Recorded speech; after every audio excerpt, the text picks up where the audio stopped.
자, 그럼 이제 지금까지 했던 내용을 다시 한번 정리해 볼게요.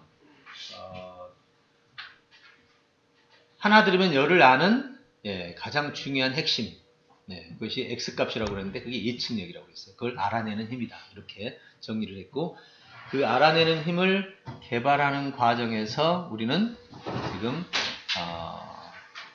인공지능 시대를 맞았다. 근데 이 인공지능 시대가 오면서 교육계가 흔들리고 있고, 그 흔들림은 바로 인공지능이 정보를 처리하는 능력이 뛰어나기 때문에 우리는 이제 초대형 실업을 맡게 되었다. 자, 그래서 이 인공지능 시대가 요구하는 핵심 역량은 바로 인지력이다. 인지력 중에서도 알아내는 인지력이다. 이렇게 정리를 했습니다. 그리고 사례를 통해서 몇 가지 봤고요. 자, 그럼 이제 전례가 없는 일을 해결하는 알아내는 힘이 필요한데, 그럼 이제 질문이 뭐예요? 이제 어떻게 알아낼까요죠? 어떻게 알아낼까요? 자, 이 부분을 이제 지금부터 같이 한번 풀어보겠습니다. 자, 이제는 알아내는 시대입니다. 어떻게 알아내는가? 자, 생각해 봅시다.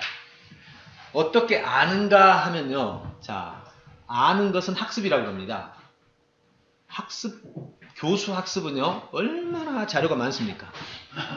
네, 여기서 이제 재미난 결과를 하나 보게 됩니다. 어떻게 알아낼까라고 물으면 갑자기 멍해지는 느낌이 와요. 자, 말씀해 보세요. 속으로. 자, 한번 잠시 생각합니다. 한 30초 생각해 보세요. 어떻게 알아낼 수 있지? 어떻게 알아내는 힘을 개발할 수 있지? 예를 들어 독서를 해도 알아내는 힘은 개발이 돼요. 근데 그거는 아는 쪽에 집중이 돼 있지. 알아내는 것은 하다 보니까 알아내는 거고. 그러니까 알아내는 능력을 개발하는 데 쓰이는 진짜 중요한 방법은 뭐냐 이거지. 경험도 아는 쪽이 더 많죠. 여러분 지금 나가서 경험해서 알아내는 게 얼마나 돼요? 그러니까 비율로 봤을 때 아는 쪽이 더 많다는 거예요. 그 알아내는 쪽으로 비율이 높은 쪽에 뭔가 액션이 뭐죠? 어떻게 하면 알아내죠? 토론은 상당히 알아내는 게 강합니다. 왜냐하면 상대방 말을 듣고 내가 대응해야 될 말을 빨리빨리 생각해내야 되니까, 토론이 또 하나의 분야인데, 이건 이제 방법으로 쓰고, 토론은 사실 생각해보면 이렇게 되죠. 토론하기 위해서 먼저 준비해요. 정보를 수집하죠. 그 다음에 수집한 정보를 분류한 다음에 토론에서 서로 공방을 하면서 처리하기 때문에 사실 아는 양의 정보가 먼저 필요해요. 자, 무엇이 우리로 하여금 알아내게 할까요? 호기심. 그렇죠. 호기심밖에 없어요. 호기심이 없는 상태는요, 가다가 발견해도 알아낸 게 아니에요. 호기심이 없는 상태에서는 호기심이 없으면 질문이 안 나오죠. 호기심이 질문을 만들고 질문이 알기 위한 노력을 하게 되는 거예요. 그때만이 인간이 알아내는 사고를 하게 돼요. 그 외의 방법은 없습니다. 다른 거는 토론 같은 경우는 그냥 하다가 그 순서 자체가 그 상대방의 말을 듣고 지금 체크해야 되니까 그런 거고, 진짜 알아내는 능력은 호기심과 질문이 다예요. 이렇게 단순할 수가 있나요? 제가 교사 연수하면서 이제 여러분 8시간밖에 안 돼서 제가 토의 시간을 좀 뺐습니다. 오늘은. 토의를 시간 넣어버리면 지금 이 전체가 좀 정리 안 될 것 같아서 좀 뺐는데요. 토의를 통해서 알아내는 방법을 찾아봐라 그랬는데 마지막 버킹엄이었어요. 호기심 질문. 그게 다예요. 자, 이 문제는 왜 이렇게 중요하냐면 알아내고 싶은 질문을 해야 되고, 그 다음에 알아내고 싶은 질문은 결국은 이 상황에 느끼는 호기심이 필요하고, 그 다음에 호기심을 어떻게 느낄까요? 자, 이거는 이제 원리에 속합니다. 인간은 언제 호기심을 느낄까요?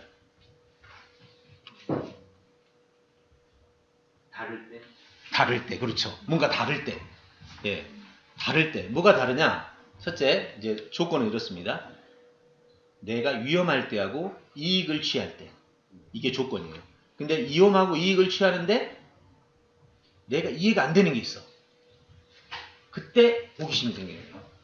만약에 위험과 유익이 없다면 호기심 자체가 안 생겨버려. 내가 모른다고 다 호기심 생기나요? 아니죠. 모르는 것 중에서 나 관심 없어 그러면 그건 관심 없는 거예요. 근데 위험한 요소에서 뭐가 이해가 안 되면 이거는 이제 완전히 올인이죠. 내가 얻고 싶은 게 있는데 이해가 안 돼. 어떻게 해야 될지 모르겠어. 그럼 막 올인하는 거예요. 그러니까 이 두 가지 조건이 만들어져야 돼요. 자, 그럼 이제 아까 스스로 하게 하라의 중요한 요소입니다, 이게. 그래서 심리학이나 동기를 다룰 때는 이걸 보고 이 위험 회피 요소, 이건 접근 요소라고 그래요. 그래서 매가 위험의 회피, 매로부터 회피, 그 다음에 자기가 얻고자 하는 것에 접근, 이 두 가지의 관점에서 시작해요. 그래서 동기부여가 바로 이 당근과 채찍이 되는 거죠.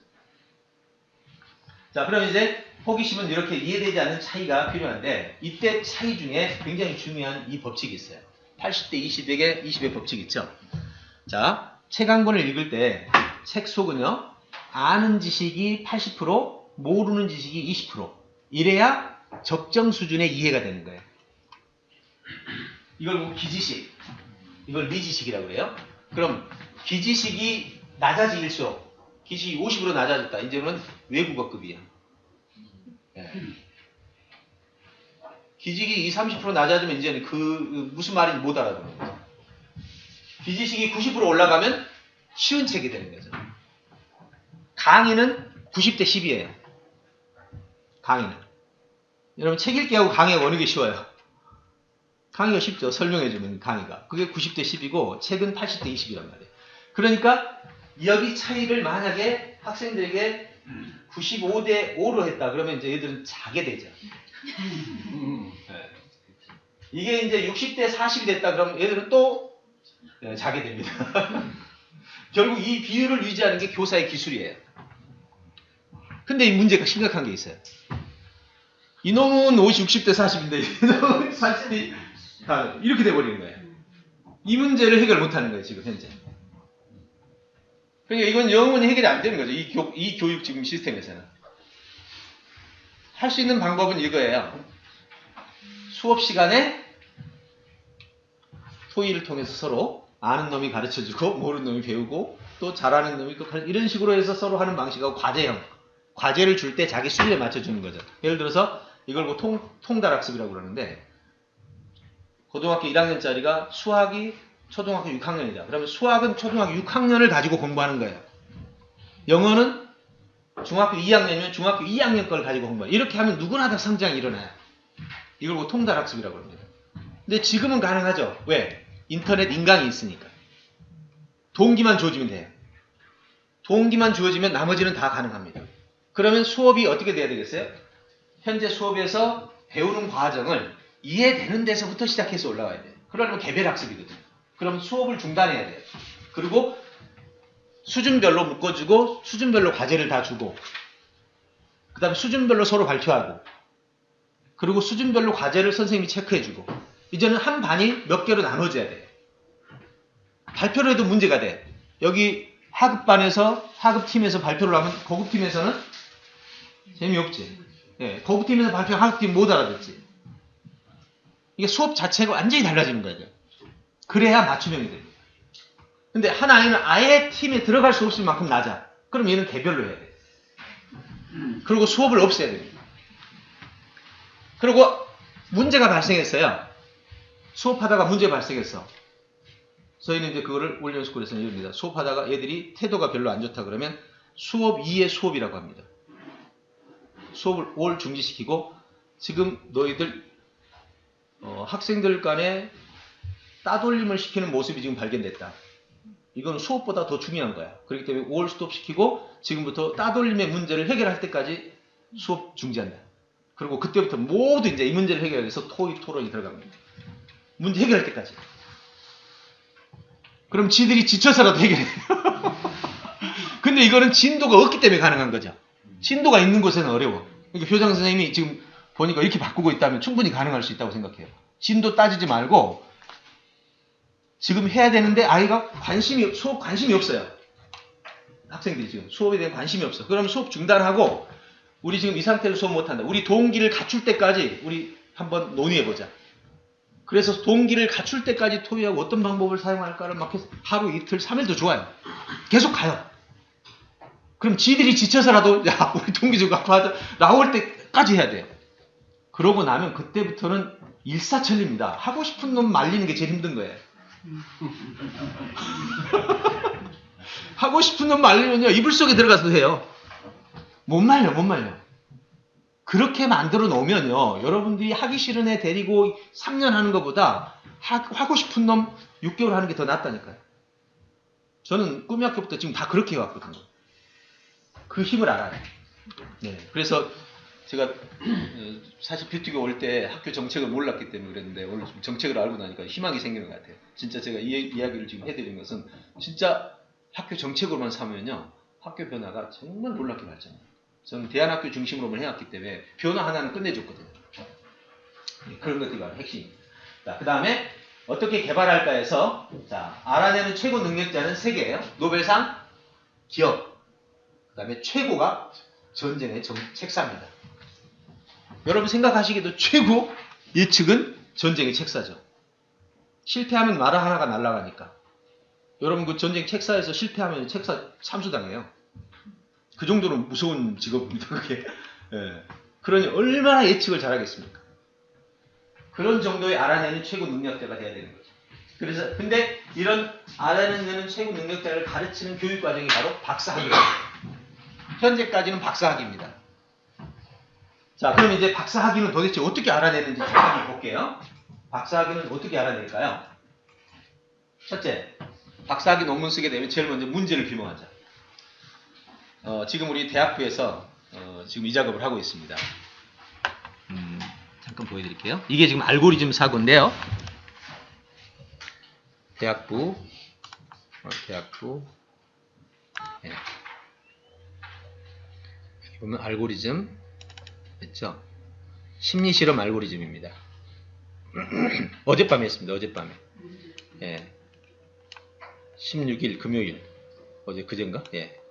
하고 실험 영상 탐구하면서 이렇게 들어가죠. 이게 영상입니다. 이걸 보고 먼저 정보 개요, 정보 수집, 장면 1, 소리 문자, 장면 2, 그림 음성 소리 문자, 장면 3, 전부 분석을 이렇게 하죠. 정보 수집하고 정보 분석입니다. 장면 순서, 순서가 이렇게 진행되는 거죠. 음성 사용, 실험 개요, 핵심 내용 제시, 참여자들, 소리 사용, 그 다음에 문자 사용, 그리고 최종 정리해서 최종 정리합니다.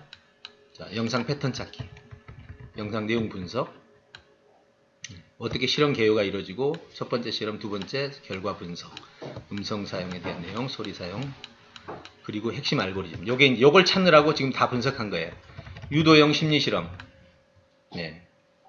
이슈화된 사건, 주제 설정, 가설 설정, 실험 설계, 그죠? 그리고 상황이 맡은 연출, 실험 수행, 대조군, 그 다음에 실험군, 내용수, 가설 검증 근거 정리, 결과 도출, 이렇게 지금 심리실험 영상들을 보면서 이렇게 분석을 다 해내죠. 이게 대학부 1학년들이 지금 하는 겁니다. 그리고 이걸 가지고 자기가 가설 수립을 합니다. 그래서 자기가 이제 가설 수립, 가설 검증까지 해서 실제로 영상을 촬영해서 방송국에서 만드는 수준까지를 해내는 거죠. 이것이 바로 알고리즘 사고거든요. 알아내는 방법이에요. 그러면 여기에 보면 문제를 규명한다. 박사학위 첫 번째가 뭐예요? 문제가 뭐지? 이 문제는 연구할 가치가 있어? 이 문제는 연구해온 거야? 이 문제에 대해서 연구할 수 있는 여력이 돼? 이런 걸 딱 정리하고, 두 번째, 세상에 없었던 문제를 찾고, 그 다음에 문제에 대한 가설을 수립하죠.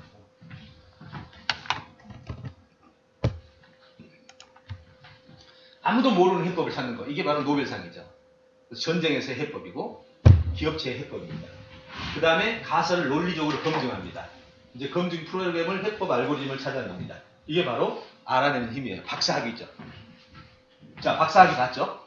자, 그럼 이제 제가 박사학위라면 너무 어렵잖아요. 이런 과정을 거쳐서 배운다면 대한민국 사람 누가 배우겠어요? 근데 지금부터 제가 알아내는 힘을 정말 기이한 방법으로 해결하는 몇 가지 사례를 보여드리고, 제가 이제 마지막 제시하는 사례를 보여드리겠습니다. 첫 번째 사례가 바로 이 사례입니다. 유대인의 하브르타죠. 유대인의 하브르타는요, 세상에서 제일 쉬운 방법이에요. 왜요? 둘이 앉아서 그냥 궁금한 거 묻고 뭐 기술도 없고 법도 없어요.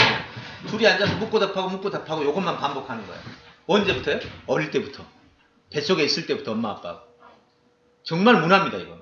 근데 이것이 가장 우리에게는 어려운 방법이에요. 왜요? 이렇게 하라고 그러면 엄마들은 단 3개월도 못 가서 결과가 안 나온다고 그만두게 돼요. 이거는 평생 해야 나오는 결과예요. 실제로 몇 번 해갖고는 안 됩니다. 지금 현재 학교에서 하브르타 쓰는데 많지 않아요. 쓰다가 다 지쳐버려요. 왜?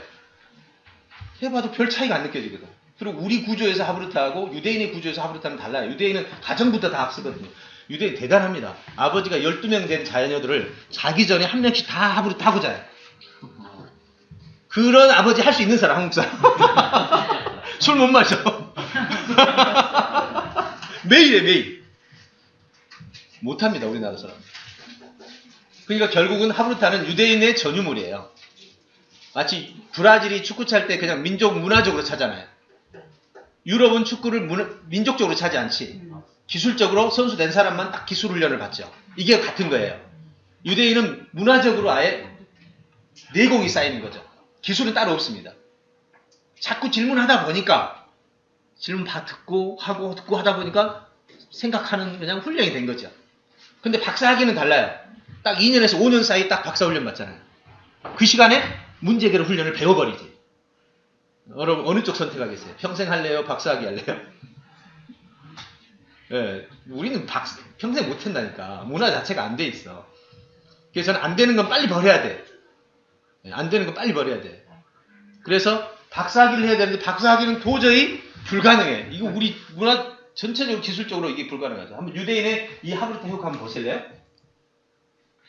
자, 여러분 유대인 노벨상을 전체 비중의 30%라고 알고 있습니다. 근데 그렇게 보지 말고 인구수로 한번 비교해 보세요. 제가 인구수를 비교하고 그냥 진짜 넘어지는 줄 알았어요. 나는 이 충격에 아직도 사로잡혀 있어요. 보세요.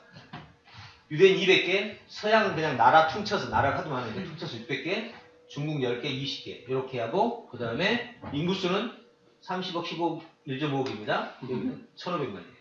자, 이제 동일 인구로 다 30억으로 고치면 이 숫자가 달라져야죠. 자, 그러면 30억 맞췄습니다. 자, 여기 600개, 여기는 30억으로 하니까 20개, 여기는 30억, 400개. 여기는 몇 개일까요?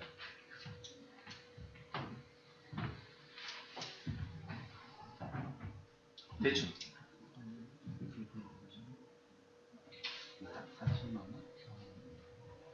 네, 뭐 괜찮아요. 뭐, 4만 개. 여러분 이 정도면요 사람하고 개 차이예요. 이게 어떻게 말이 되냐고 이게. 아니 이걸 보고도 잠이 와요 이게. 우리나라를 뺐어요. 학문 노벨상이 없어서. 네. 평화 노벨상은 여기서 이제 뺐고 학문 노벨상은 이 잠이 옵니까 이게? 아니 도대체 유대인 뭐래요? 그냥 눈만 뜨면 뭐 발견해내는 거예요? 하브르타의 내공이 얼마나 무서운지 알겠죠? 와 정말 장난 아니에요. 어떻게 이런 능력을 가질 수 있을까? 똑같은 사람인데. 근데 이런 걸 따라 할 수도 없잖아요. 우리 문화 자체가 따로 도저히 불가능해요. 왜냐면 부모들이 뛰어들었거든 거기. 대단하죠. 그래서 이 결과가 어떻게 나온 줄 아세요? 보세요. 자, 유대인 1,500, 우리 외국인, 제외 교포까지 하면 6천만 됩니다. 지능지수 35위. 홍콩 빼면 1위. 노력은 최상위입니다. 그죠? 피사 1위. 피사 40위. 이런 구조 가지고 결과는 이렇게 나옵니다. 노벨상 수상, 아까 4만 개입니다. 명문대 30%, 아시아 다 합쳐서 5%예요. 뉴욕대는 45%, 3%, 500대 기업 45%, 0.3%. 이 모든 차이의 원인은 뭘까요? 생각하는 능력이에요. 즉 생각해서 알아내는 능력이라는. 아까 노벨상이 뭐라고 그랬어요? 알아내는 거라고요. 75억 인구가 아무것도 모르는데 혼자 내준 팀이 알아내는 거. 대단한 거 아니에요? 우리 정보학습하고 있을 때 이 사람들이 이렇게 했단 말이에요. 그럼 이것이 질문학습이라는 게, 자 물어봅시다. 알아내는 데 있어서 최상의 조건은, 자 제가 질문하면 여러분은 알아내잖아요. 그 이상 뭐가 있어요? 더 좋은 게. 알아내기 위해서 더 좋은 게 뭐가 있냐고. 내가 질문하면 여러분 알아요. 어릴 때는 스스로가 질문을 못하니까 아니죠. 이제 유아 때는 이제 엄마 이게 뭐야 저거 뭐야 저게 뭐야. 그죠? 그때부터 질문해요. 근데 나이가 들어가면 질문이 사라지죠. 이런 엄마의 이런 반응. 그런 것도 몰라? 이제 이런 반응 때문에 사라지기 시작합니다. 예, 어쨌든 질문이 사라지기 시작하면서 인간 역량이 극소화되는 거죠. 그러니까 질문을 통해서 알아내는 능력. 자, 그럼 물어보겠습니다. 질문이 중요합니까? 알아내는 능력이 중요합니까? 시작! 그렇죠. 여러분, 전말을 바꾸지 맙시다. 알아내는 것이 중요한 거예요. 그걸 하기 위해서 무엇을 하는 게 가장 효과적이냐? 이걸 할 때 책 읽는 거냐? 토론하는 거냐? 질문하는 거냐? 라고 봤을 때 질문이 가장 효과적이라고. 근데 질문을 할 때 재료를 뭘 쓰느냐는 것은 다른 거죠. 책 읽고 질문하느냐? 경험하고 질문하느냐? 이건 어떤 환경도 다 쓸 수 있는 거죠. 문제는 어떤 활동을 했든지 간에 질문이 있어야 되는 거죠. 질문이 없다면 이거는 배우는 게 없는 거예요. 생각하는 게 없어지는 거죠. 자, 얼마나 중요한지 아시겠죠? 그러면 유대인 학습보다 더 나은 방법이 없을까요? 아까 제가 이제 두 가지 보여드렸어요. 알아내는 방법이 첫 번째 박사학위 방법. 문제 해결 기술입니다. 두 번째 방법이 유대인 학습 방법. 둘 다 욕심나죠. 박사학위는 2년에서 5년 안에 끝낼 수 있고 돈이 좀 많이 들죠. 좀 어렵죠. 왜 박사학위 따도 이 기술을 배우고 나온 사람 드물어요. 실제로. 학위 따려고 하는 거지. 이거 박사학위 따가지고 진짜로 이 세상에 없는 문제를 지금 풀고 있는 사람 몇 명 해야 되겠어요? 네, 몇 명 안 돼요. 대학교 안에서 지금 연구하는 사람들 그 정도죠. 그러면 박사학위도 기술적으로 2년에서 5년 배우니까 좋긴 한데 그건 너무 어렵다는 한계가 있고요. 이거는 쉽긴 한데 너무 오랫동안 해야 되는 거예요. 문화적으로 잘 안 맞아. 자, 그러면 지금부터 제시하는 이 방법이 바로 제가 여러분에게 소개하는 방법입니다. 자, 실제 사례들 한번 볼게요. 이게 가능하다라는 얘기를 한번 정리해 드립니다. 유대인 학습보다 더 나은 방법을 기술과 도구를 통해서 할 수 있다는 거죠. 자, 그 사례를 가지고 한번 봅시다. 여기 사례를 가지고 보죠. 기술의 효과입니다. 자, 첫 번째, GPS 기술 기억나시죠? 이거 쓰고 있죠, 우리. 스마트폰이 GPS 기술. 이거 70년대에 나온 겁니다. 위성과 스마트폰 인프라를 통해서 50년 만에 우리 개개인들이 다 쓰게 돼 있어요. 50년 전에 우리 GPS 기술이 영화에나 나왔죠. 찌지지지 하고 쫙 하고 사람 얼굴 딱 저기 SF나 되겠지. 이랬던 때가 있었어. 근데 그 기술이 지금 50년 만에 일반화됐잖아요. 두 번째, 99%의 문맹률이 100년 전이었어요. 여러분, 100년 전에 그 이전 역사에서 모든 사람들이 글을 읽을 거다라고 말했다면 미친 사람 취급받았을 거예요. 근데 지금 그러고 있잖아요. 우리 1%밖에 문맹률이 없어요. 근대 교육의 힘이죠. 자, 그렇게 어려운 일들이 가능하다는 걸 제가 얘기하고 있습니다. 이렇게 어렵고 최상위의 기술들이 지금 모두가 하고 있지 않냐 이 말이죠. 혹시 그 도스 컴퓨터 써보신 분 있죠? 예, 80년대 후반에 나왔던 거. 그거 기억나세요? 플로피 디스크 넣어가지고. 그쵸? 명령 어떻게 했어요? 폴더 만들어라면 메이크 폴더? 그 다음에 폴더 이름 적어주고 체인지 폴더 하려면 CD 해가지고 폴더 이름 적 이랬으면 컴퓨터 누가 쓰겠어요? 근데 지금 윈도우로 발전했습니다. 할머니까지 다 쓰죠. 그 어려운 컴퓨터를 할머니까지 쓰게 된 배경이 뭐예요? 윈도우 이그지 시스템으로 발전한 거죠. 현재 도스가 그때 당시 50만 킬로바이트였어요. 플로피가. 그 안에 운영체제가 들어가죠. 지금 운영체제는 CD 한 장에 4기가가 들어갑니다. 자, 그럼 4기가 대 50만 킬로바이트면 몇 배입니까? 이만큼의 인프라가 개발이 된 거죠. 그러니까 할머니까지 쓰는 거예요. 자, 지금 제가 무슨 얘기 하려고 그럴까요? 박사학위, 유대인의 학습, 알아내기 위한 이 고난이도의 또는 굉장히 장시간이 걸리는 이 두 가지 방법을 우리가 지금 쓰려고 해도 쓸 방법이 없다는 말이에요. 근데 뭐를 뭐를 더 붙이면, 뭐를 어떻게 하면 이 알아내는 기술을 정말 모든 아이가 다 쓸 수 있을까? 제 궁금하지 않았겠어요? 그죠? 이건 뭐 제 명운을 걸고 할 만한 연구였어요. 물론 그때 당시에는 이 두 가지 외에는 없었거든요. 나머지는 여러분 지금 영재학급 운영한다고 하는 게 전부 심학습 더 이상도 아니잖아요. 결국 이걸 찾아내는데 인생을 건 거죠. 네, 이제부터는 인지기술에 대해서 잠시 설명하고 내일은 이제 훈련을 4시간 내내 한번 훈련을 해보자고요. 자, 그럼 이제 잘 보십시오. 이제 인지 과정에서 어떻게 알아내느냐? 이 알아내는 과정에 질문과 알아내는 것이 얼마나 절묘하게 얽혀 있는지 보시면, 야, 정말 쉽고 단순하고 정말 어린 아이들까지 해낼 수 있는 그런 시스템이 되는 거죠. 자, 먼저 알아야 될 게 이겁니다. 인지 과정에서 상황과 언어 관계가 있는데요. 매우 중요한 이야기입니다. 자, 영상 하나 보고요. 자, 지금부터 이제 영상을 보실 때요, 뭘 집중해서 보냐면, 이 영상은 전혀 우리의 의도하고 다른 곳에서 만들어진 건데, 제가 말하고자 하는 이 내용을 정말 이 안에 담고 있었어요. 그래서 이걸 잘라서 제가 지금 소개를 하는 건데, 자, 뭘 초점을 맞추셨냐면, 인간은 어떻게 인지하는가? 그리고 인지할 때 상황을 인지하는 것과 언어를 인지하는 것은 어떤 관계인가? 쉽게 말해서 다시 물어보겠습니다. 자, 뭐죠? 크게 종이컵. 자, 이 종이컵을 여러분 봤으니까 종이컵으로 여러분 머리에 저장돼야 맞죠? 근데 혹시 이게 종이컵이 종이컵 아닌 걸로 저장되는 일이 발생한다면 이거는 교육의 치명적인 결함인 겁니다. 어마어마한 결함인 거죠, 이게. 근데 이 현상이 바로 언어와 상황 속에서 벌어집니다. 정말 생각지도 못했던 발견이죠. 근데 동물에게는 이런 현상이 없어요. 동물은 보면 본대로 저장이 됩니다. 근데 인간만 본 게 다른 걸로 저장이 됩니다.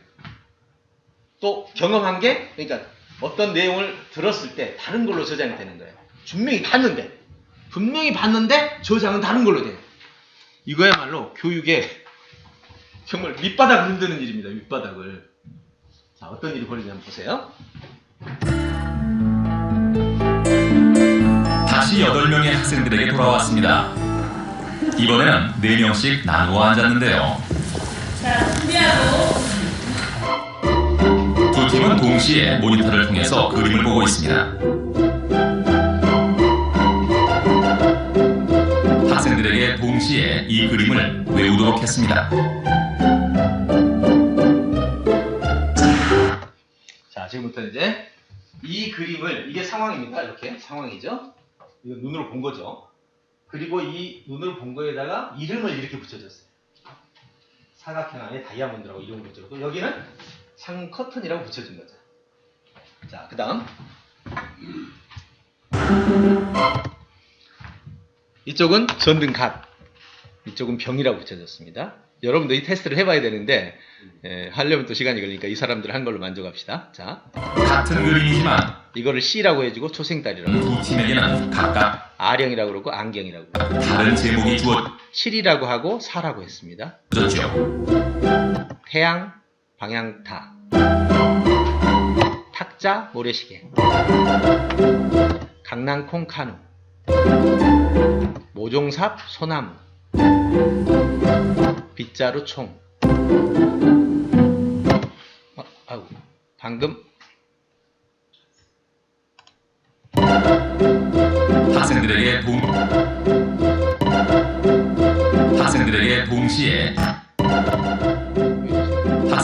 동시에 이 그림을 외우도록 했습니다. 요것을 한쪽은 S, 한쪽은 E 이렇게 정리해 줬어요. 거꾸로 쓰잖아요. 자, 이렇게 한 다음에 자, 이제 복구를 합니다. 기억을. 두고 봐야 할 것 같습니다. 자, 분명히 우리의 오감이 확인한 건 이거였죠. 근데 복귀했을 때는 이렇게 나왔어요. 왜 그랬어요? 병으로 인지하지. 만약에 병이라고 인지 안 했더라면 이 친구는 어떻게 인지했을까요? 병이라고 말을 안 해줬어. 그냥 봤어. 그럼 그대로 나와야 돼. 여러분 지금 이게 뭘 의미하는 줄 아세요?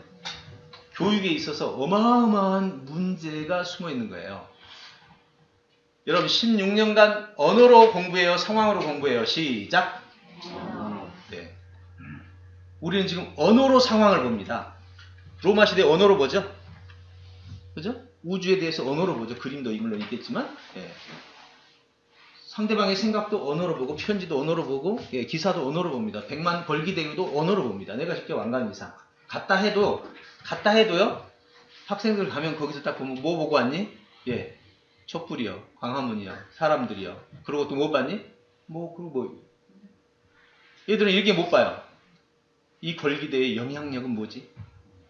이 걸기대에 나에게 내가 해야 될 일은 뭐지? 이 걸기대 원인은 뭐지? 이 걸기대 숨어있는 세력은 뭐지? 보이지 않는 게 있고 보이는 게 있는데 보이지 않는 걸 못 봐요. 근데 그 보이지 않는 것마저도 여기는 언어의 영향을 받는 거예요. 동물은 절대 이런 거 배웠습니다. 그냥 본 대로 가요. 회상. 왜? 언어가 없기 때문에. 그럼 여러분 지금 공부하는 과정에서 글이 없는 공부는 없잖아요. 예. 아무리 무슨 일을 하더라도 글은 다 따라다니고 영화를 보더라도 글이 따라다니고 그럼 글을 이해함에 있어서 핵심을 잘못 파악했다.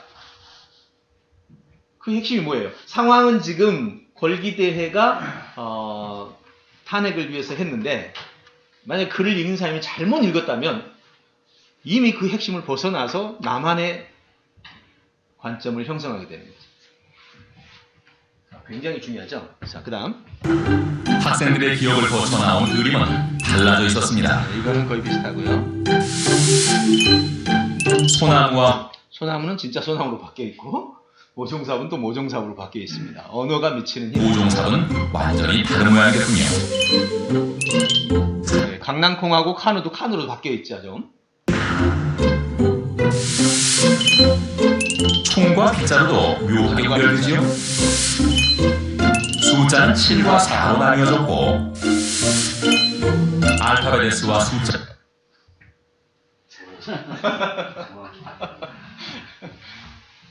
어떤 영향을 많이 받은 것 같아요?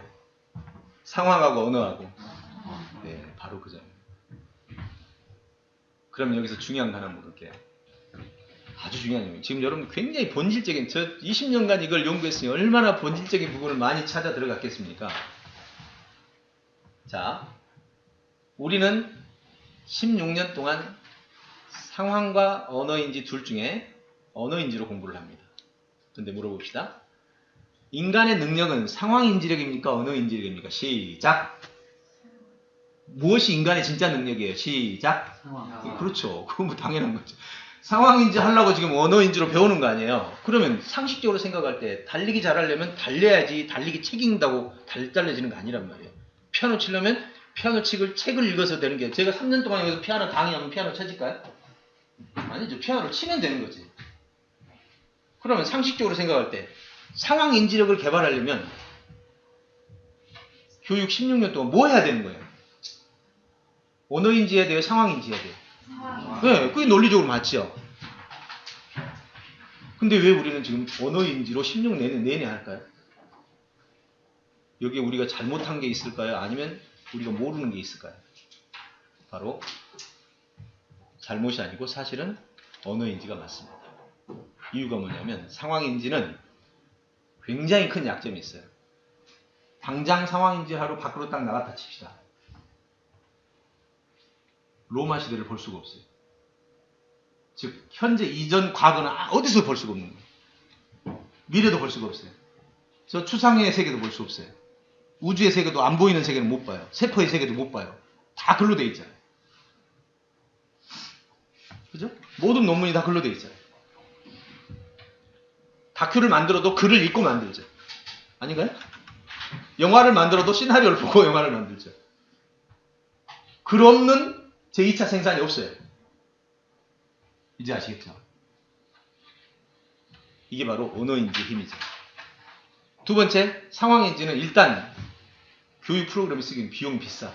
데리고 나가보세요. 일단 다 돈이야. 지금이 아마 100배는 들 거예요. 상황인지로 한다면. 예. 이런 문제 때문에 상황인지를 못 쓰는 거죠. 근데 사회 나가면 상황인지를 많이 씁니다.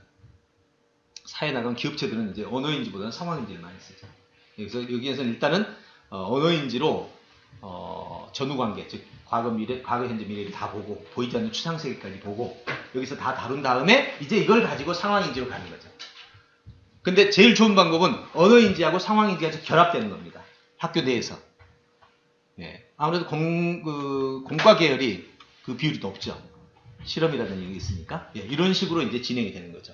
자, 그러면 여기서 이제 언어인지와 상황인지에 대한 두 가지 차이점을 한번 봤습니다. 자, 같이 한번 다시 보면 교육은 언어를 통해서 전달되고 교육의 정점은 상황과 언어의 일치란 말이에요. 소통의 정점도 언어와 상황의 일치입니다. 그 성공적인 삶이란 상황 이퀄 언어 이퀄 상황입니다. 내가 본 상황을 언어로 전달해서 또 다른 사람에게 상황을 일치시키는 거죠. 이걸 도라 그래요. 도. 길 가다 보면 도를 아십니까? 이런 말 들어봤잖아요. 근데 그거 비슷한 건데 예, 도란 뭐냐? 별거 아닙니다. 내가 본 세상과 머릿속에 있는 세상이 일치해야 되는 거죠. 여러분 이거 같은 거 아니에요? 우리에겐 착각이라는 게 있고 착시라는 게 있고 여러 가지 착감이라는 게 있단 말이에요. 그렇기 때문에 내가 봤다고 해서 내 머릿속에 있는 이 기억된 세계가 이 현실 세계가 똑같지 않아요. 그래서 뭐가 생기느냐? 실수와 실패가 생기는 거예요. 상황을 제대로 봤다면 상황에 안 맞는 행동을 안 하죠. 상황에 맞는 행동을 한단 말이에요. 근데 상황에 맞지 않는 행동을 하는 것은 머릿속에 정보의 착오가 있기 때문에. 그럼 정보의 착오는 어떻게 생기냐? 정보가 부재, 없는 거, 정보가 부족한 거, 정보가 오류가 있는 거, 연관이 있어야 될 거 없는 거, 이런 요소 때문에 생기는 문제가 되는 거죠. 자, 그래서 이걸 다시 한번 정리해보면 자, 이렇게 됩니다. 상황은 이 산을 보고 산이라고 표현합니다. 산이라고 언어로 인식하고 상황을 동시에 인식합니다. 우리 뇌는 자동으로 그렇게 정리가 돼요. 산을 보고 언어가 산으로 표현되고 기억이 산이라는 뇌로 이렇게 들어오게 되죠. 그리고 나갈 때 이걸 산이라고 표현하게 되고 이제 문제가 여기서 생겨요. 받아들이는 다른 사람이 제3자가 이제 내가 산을 보았고 산이라고 표현했고 산이라고 기억했는데 내가 산이라고 표현할 때 이 사람이 이렇게 하면 좋겠지. 그런데 이 사람이 이렇게 하지 않는 경우가 있단 말이에요. 이렇게. 있죠? 자, 지금 해볼까요? 제가 어제 그 쇼핑몰에 갔는데요. 자, 쇼핑몰. 자, 여러분 머릿속에 떠오르는 쇼핑몰 생각해 보세요. 자, 어디에 생각했어요? 쿠팡했죠. 나는 지금 63빌딩 갔거든요. 아, 63이 아니라 롯데 쇼핑몰. 그러니까 이렇게 생각이 달라버리니까 말을 하는 과정에서 여러분은 여러분의 그 기억을 기반으로 다음 얘기를 풀어나가니까 여기서 수도 없이 오해들이 발생하는 거고 여러분의 기억 속에 생긴 것과 내 기억에 있는 것이 달라지기 시작해서 오류들이 일어나기 시작하는 거죠. 자, 이걸 해결하는 방법은 뭘까요? 이것이 전부 일치되는 거. 조금만 생각하면 돼요. 조금만 생각하면 이거를 오류가 생기지 않을 언어를 써버리는 거죠. 자, 이거 무슨 산이에요? 여기 이것만 보면 잘 모를 텐데 후지산이에요, 저게. 예, 그럼 요거를 보세요. 자, 불일치 이유를 해결하기 위해서는요, 이거를 후지산으로 쓰는 거죠. 그러면 후지산으로 저장이 돼요. 내가 후지산이라고 말하면 이 사람은 후지산을 모를 때는 물을 거고, 그죠? 후지산이 뭔데? 후지산이 어디에 있어? 어떤 산이야? 그럼 후지산이라고는 백두산은 생각 안 할 거 아니에요. 어쨌든 간에. 그죠? 백두산은 생각 안 하지. 생각한다면 후지산을 모른다면 그냥 모른 채로 의문으로 남겨둘 거고, 만약에 궁금하다면 물어볼 거고, 그러면 후지산이 정리가 되는 거예요. 이게 바로 언어의 힘이에요. 그럼 자, 여기서 정리해 봅시다. 자, 사과, 배, 감을 합쳐서 뭐라고 그래요? 시작. 네. 배추, 시금치, 상치 합쳐서 시작. 과일, 야채, 채소, 채소 같은 말이니까 과일, 야채 합쳐서 시작. 예, 이러면 지금 바로 여러분이 이 함정에 빠진 거예요. 예, 얼마나 무서운지 아시겠죠? 자, 무슨 함정에 빠졌냐? 자, 보세요. 밖에 지금 오늘 이 강의 안 듣는 저 밖에 있는 사람한테 가서 식물에 뭐가 있니라고 물으면 제일 먼저 뭘 말할 것 같아요? 나무부터 얘기하죠. 누구라도. 여러분이 이 시간에 이거 하고 나서 1년 뒤에 누가 혹시 이거 기억 못한 때 식물에 뭐가 있냐고 물으면 여러분 뭐부터 기억할까요? 나무 기억해요. 그럼 여러분 기억의 회로를 깬 거잖아요, 지금. 실은 과일과 채소를 합치면 과채류나 청과가 있거든. 과채류나 청과류를 말하면 나무를 생각하진 않겠죠. 최소한 과일하고 채소가 나오지. 근데 동일한 상황을 언어를 바꿔붙이니까 이제 여러분 기억에 이상현상이 발생합니다. 이 말이 무슨 뜻이냐? 언어로 공부하는 학생은 이 언어를 알아내는 과정에서 사과, 배가 뭐지? 과일이야. 배추, 상추가 뭐야? 채소야. 과일, 채소가 뭐야? 과채류야. 이렇게 바로 직상 개념들을 정확하게, 이건 후지산이야. 이렇게 정확한 언어 개념을 쓸 때 사물과 언어가 일치되고, 그리고 그것이 내 사실의 도의 세계, 머리의 사실 세계가 정리되는 거예요.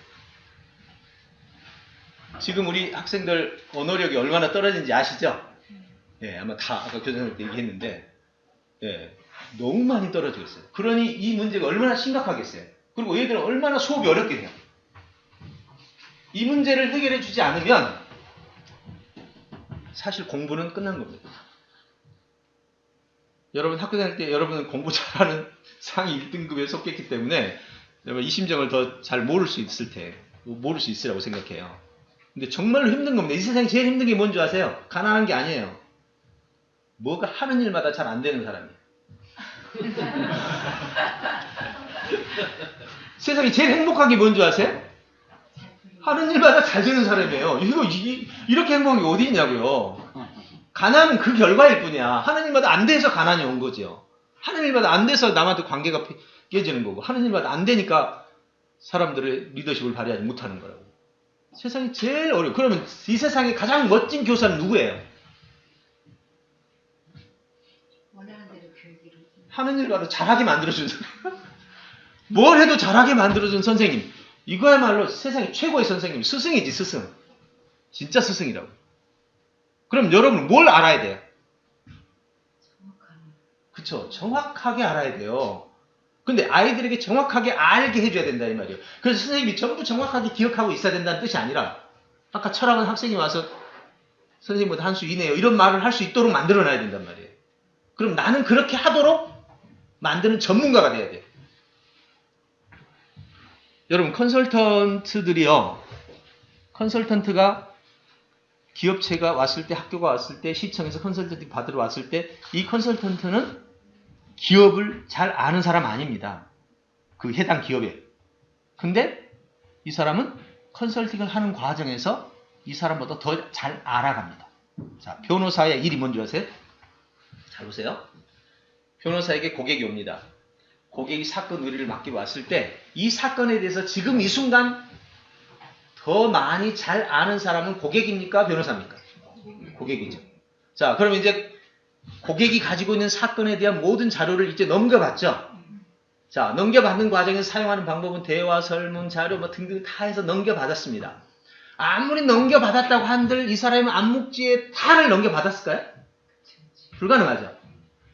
근데 시간이 지나면 이 사건에서 누가 더 잘합니까? 이 사람이 잘 알아요. 아, 여기가 잘 알았으면 자기가 변호하지. 물론 능력이 다른 게 있겠지만 이 사람이 더 잘합니다. 왜 잘하느냐? 이 사람은 사건에 대해서 조각 지식들이 많아. 변호사는 이 사건을 딱 듣는 순간 사건의 배경, 과정만 쫙쫙쫙쫙 정리해서 체계를 쫙 잡는, 이걸 못하는 거야, 이 사람은. 변호사의 능력이 뭐냐고요? 컨설턴트의 능력이 뭔데요? 이 회사에 대해서 잘 몰라요. 이 회사 잘 아는 사람은 이 사장이 더 잘 알아. 근데 컨설턴트가 어느 시장이 시간이 지나면요, 사장보다 훨씬 더 잘합니다.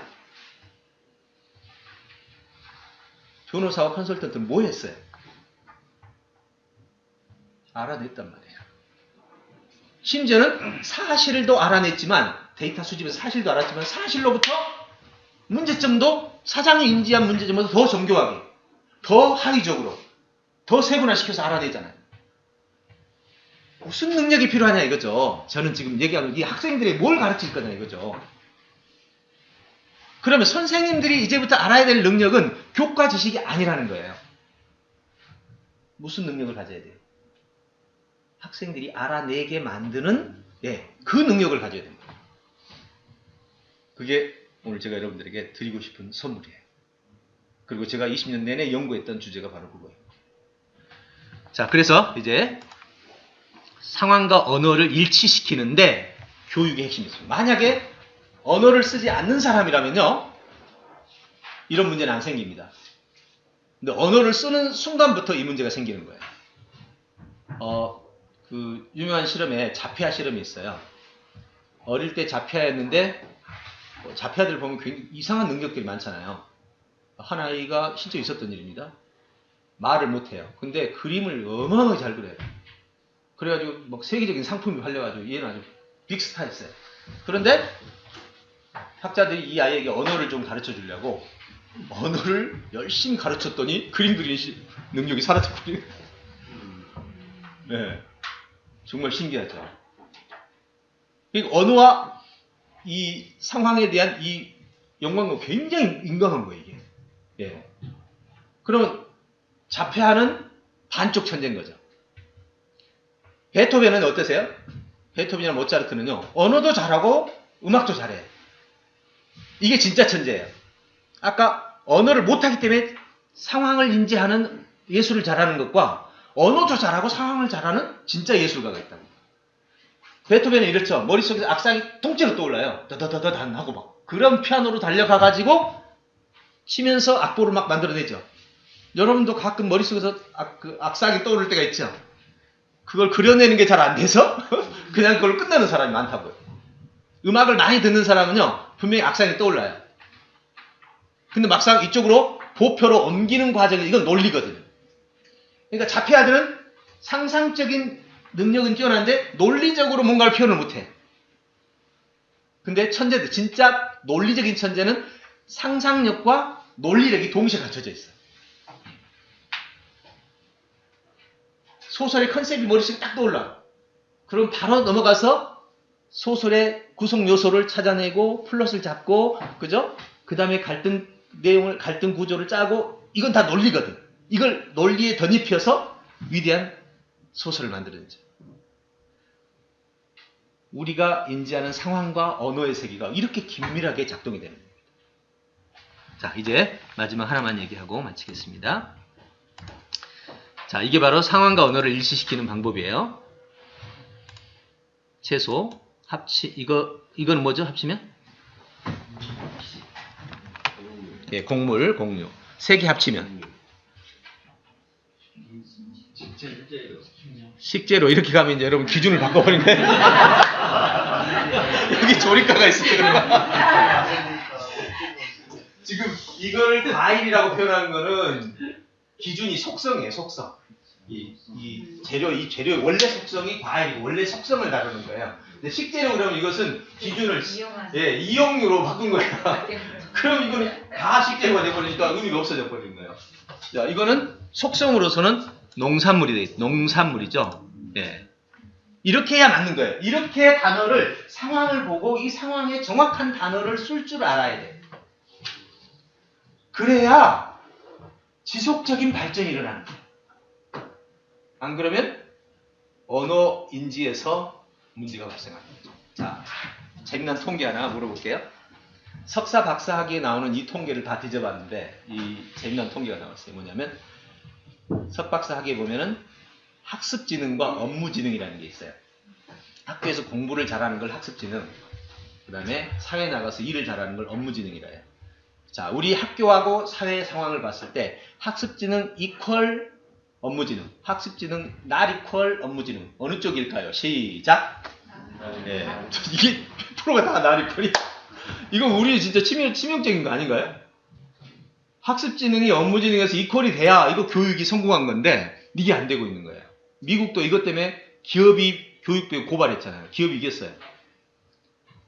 기업이 이겼어요.